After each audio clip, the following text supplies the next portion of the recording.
Il y a deux choses qu'il ne faut jamais confondre dans la vie, c'est la transparence et la confidentialité. Malheureusement, certaines personnes aujourd'hui ont tellement envie d'être transparentes qu'elles n'ont zéro confidentialité. Dans cette vidéo, j'aimerais partager avec toi 6 choses que tu dois absolument garder secrètes pour toi si tu ne veux pas gâcher ta vie, détruire tes relations ou même briser ta réputation. Mais avant de rentrer vraiment en profondeur de cette vidéo, avant de te partager ces 6 choses que tu dois garder pour toi, j'aimerais te dire que si tu es coach, créateur de contenu ou futur créateur de contenu, tu aimerais comprendre comment on gagne en visibilité sur les réseaux sociaux et commencer à toucher jusqu'à 5 000 € par mois, et bah sache que j'organise ce dimanche 4 juin à partir de 20 h heure de France, une conférence 100% gratuite dans laquelle je vais te partager les 3 secrets stratégiques à mettre en place pour commencer toi aussi à gagner en visibilité sur les réseaux et commencer à rémunérer tout ça. Si je te le dis, c'est que c'est bel et bien possible parce que j'en suis la preuve. Les places sont limitées à seulement 200 personnes cette fois. Il n'y a pas de rediffusion, donc les premiers arrivés seront les premiers servis. Je te mets le lien dans la description pour t'inscrire rapidement car ça sera totalement gratuit mais sans rediffusion. La première chose que tu dois absolument garder secrète pour toi, ne pas du tout partager avec n'importe qui, ce sont tes projets. Ce sont tes plans futurs, tes prochains mouvements que tu as envie de mettre en place. Garde ça pour toi. Apprends à agir dans le silence et laisse le succès faire du bruit à ta place. Il y a un proverbe africain qui dit que les oiseaux chantent leur plus belle mélodie au sommet des plus grands arbres. Agis d'abord et ensuite laisse le succès faire du bruit à ta place. Malheureusement, aujourd'hui, les gens ont tellement envie de partager leurs différents projets. Et même moi, j'étais dans cette erreur. À l'époque, je ne savais pas du tout canaliser mes émotions par rapport à mes projets. Je voulais parler de ça à tous mes amis pour qu'on sache que je suis vraiment ambitieux. Mais malheureusement, ça ne se passe pas comme ça. Lorsque tu partages tes projets à n'importe qui, tu les soumets à 3 grands dangers. Le premier danger, c'est que tu vas rencontrer des jaloux. Malheureusement, tout le monde ne veut pas de ton bien. Tu vas parler de ton projet aujourd'hui, tu dis, ouais, tu as envie de lancer une salle de jeu, tu as envie de lancer un salon de coiffure, ainsi de suite. Et malheureusement, 3 jours plus tard, tu vas voir que quelqu'un vient de lancer ce même projet alors que cette personne était là lorsque tu parlais. Donc, les jaloux, les gens ne veulent pas forcément de ton bien. On va essayer de te mettre des bâtons dans les roues ou sinon on va piquer ton projet et toi, tu seras toujours dévancé par les autres parce que tu as parlé. Le deuxième risque que tu prends en racontant ton projet à n'importe qui, c'est que tu vas confronter les pessimistes. Tu as une vision, tu as un projet dans la tête. Dieu a mis ce rêve-là dans ta tête à toi, mais pas dans la tête des autres. Malheureusement, tu vas parler de ton projet aux gens. Eux, ils ne vont pas voir ce que toi, tu parviens à voir. On va donc te dire quoi? Non, ça ne marche pas. Écoute, aujourd'hui, les gens ne sont pas trop dans ça, ainsi de suite. On va te décourager, on va tuer ton rêve avant même que ton rêve ne voie le jour. Le troisième grand danger, c'est quoi? C'est que plus tu parles de ton projet, plus tu baisses l'intensité de l'émotion qui te pousse à agir, à réaliser ce projet. Aujourd'hui, quand tu parles de ton projet, tu es super excité, tu es motivé à 99%. Lorsque tu vas en reparler, ta motivation redescend à 70%. Tu en reparles après, ta motivation redescend à 50% et au fur et à mesure, ça redescend progressivement et tu vas voir à un moment que même toi tu n'auras plus du tout envie de passer à l'action parce que tu as trop parlé. Au lieu de ça, tais-toi. Tu as des idées, tu as des ambitions, garde-les pour toi. Parle-en uniquement aux personnes qui peuvent t'aider à faire ce truc-là, aux personnes qui ont joué le jeu, des gens qui ont de l'expérience dans le domaine. Ils ont réussi ou ils ont échoué, eux peuvent t'apporter vraiment quelque chose. Mais à part ça, ça ne sert absolument à rien de parler de tes projets. Travaille dans le silence et laisse le succès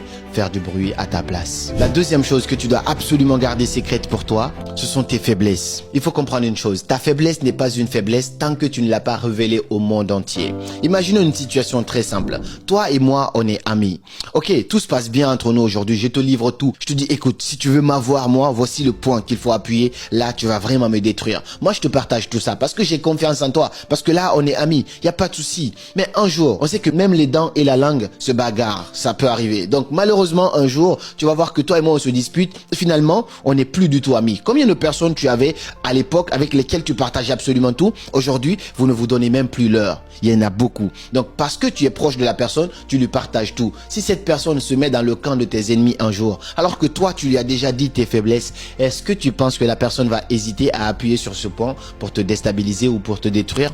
La réponse est non. Elle ne va pas du tout hésiter. Donc, ta faiblesse n'est pas une faiblesse tant que tu ne l'as pas révélée au monde entier. Garde tes faiblesses pour toi. Garde certaines choses choses pour toi, ton point faible, même si tu aimes bien un ami, certaines choses doivent rester pour toi. À l'époque, on parlait des royaumes, des Sundiata Keita, ainsi de suite. On sait que ces gens-là, c'était des héros. Parfois même une balle ne pouvait pas les transpercer. C'était impossible. Mais malheureusement, ils avaient des petites faiblesses qu'ils ne partageaient qu'avec leurs femmes. Et quand les ennemis pouvaient les atteindre, on passait par leurs femmes pour comprendre c'est quoi leur faiblesse. Certains, c'était juste une petite épine, tu les touches avec, après c'est fini. Mais la faiblesse, elle était tellement minime que les ennemis pouvaient pas s'en apercevoir. Mais le simple fait de le partager à ses proches, finalement, le rendait vulnérable et devenait en fait son déclin. Donc tes faiblesses doivent rester pour toi uniquement. Garde certaines choses pour toi et cela fera de toi vraiment une grande personne parce qu'à l'intérieur c'est mûri. Il y a vraiment beaucoup de choses, beaucoup de trésors qui sont cachés là-dedans. La troisième chose très importante que tu dois apprendre à garder pour toi, ce sont tes sources de revenus. Combien tu gagnes réellement. Donc combien tu gagnes et même les sources qui te procurent tout ton argent, tu dois apprendre à garder ça pour toi.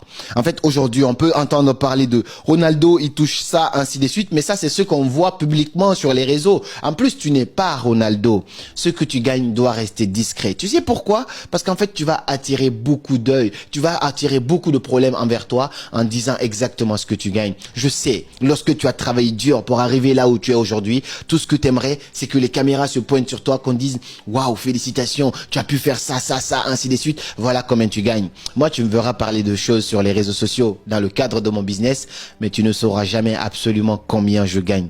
Jamais. Et ça, c'est très important. Est-ce que je gagne plus? Est-ce que je gagne moins? C'est toi qui vas te faire des idées là-dessus. Je ne te dirai jamais exactement combien je gagne. Parce qu'en fait, le problème, c'est quoi? Lorsque tu dis à tes proches, en fait, combien tu gagnes, tu vas être confronté à 3 grands risques, même disons 4. Le premier risque, c'est que tu vas attirer des envieux. Toi, tu gagnes beaucoup d'argent. Moi, par exemple, ça a été le cas pour moi.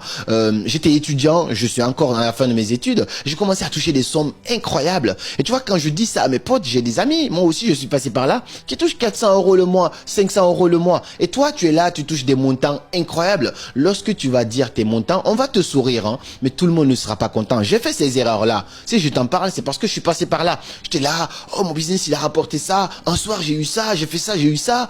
Finalement, on va te sourire, ils vont être contents pour toi, devant toi, mais derrière toi, tu sais pas ce qui se passe parce qu'en fait, ils aimeraient avoir ce que tu as. Donc, tu vas attirer des envieux, tu vas te faire des ennemis, ainsi de suite. Le deuxième grand risque, on risque de te trouver, en fait, trop radin. Imagine, tes potes savent combien tu gagnes, ton entourage, ta famille sait exactement combien tu gagnes. On ne doit jamais savoir où sont tous tes œufs. Non, tu dois partager les paniers, c'est très important. Donc, imagine, tous tes potes savent combien tu gagnes. Vous sortez en soirée. Et du coup, tout le monde commence à payer son verre. Toi, tu es là. On sait que tu gagnes 10 fois plus qu'eux, mais tu payes pas. Qu'est-ce qu'on va dire? Oh, mais il aurait pu nous le payer. Ah, lui gagne beaucoup d'argent, ainsi de suite. Alors que normalement, tu n'es responsable de personne. Chacun devrait s'assumer en fonction de ses charges. Donc, en fait, c'est ça le problème. On va te trouver trop radin parce qu'on va dire que tu as, mais que tu ne le fais pas. L'autre risque, c'est quoi? Le troisième, c'est que on va te trouver trop prétentieux.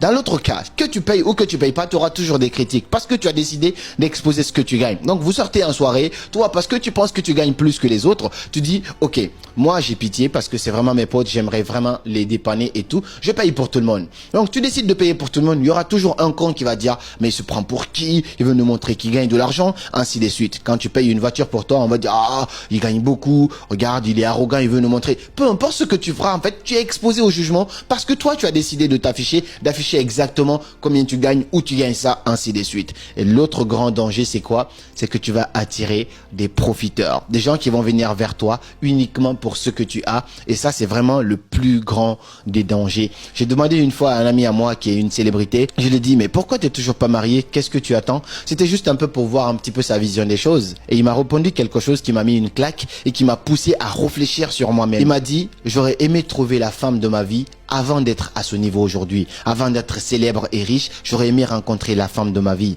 Parce qu'aujourd'hui, je t'avoue que c'est très très difficile. Parce que les gens savent qu'il est riche, les gens voient qu'il est célèbre. Donc il va attirer beaucoup de personnes. Mais qui sont les vrais réellement? Il ne le sait pas. Et moi, c'est des questions que je me pose au quotidien. Je vis des relations naturellement. Mais parfois, ça arrive quand même que tu te poses des questions. Est-ce que si j'avais pas tel ou tel ou tel, est-ce que ces gens seront encore là?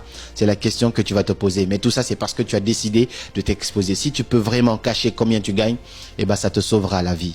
La quatrième chose que tu dois garder secrète pour toi, c'est ton intimité de couple.